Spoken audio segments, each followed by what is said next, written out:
fuse ay agad pumutok ang kanyang fuse. So dito mga boss, dito sa kanyang bandang lagayan ng kanyang fuse ay confirm lang muna natin kung totoo ba talaga na grounded ang kanyang motor at pumuputok ang kanyang fuse.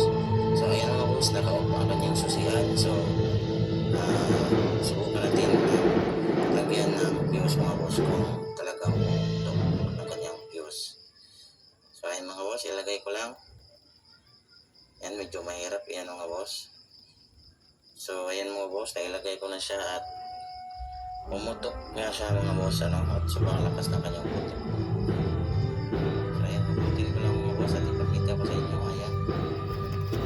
Ayan mga boss. So confirm mga boss, putol ang kanyang fuse mga boss.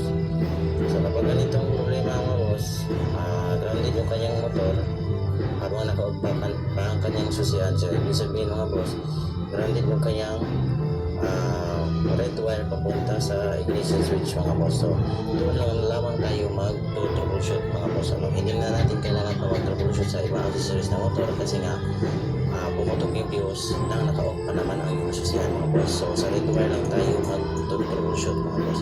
So ang kailangan natin dito mga boss, una kailangan natin ang test light. So ayan mga boss, kapag alam nyo ang ganitong diskarte mga boss, sobrang dali lang mag-troubleshoot ng grounded mga boss. Sundan nyo lang ang gagawin ko dito mga boss. So dito sa dulo ng test light natin mga boss, ikabit natin dito sa positive.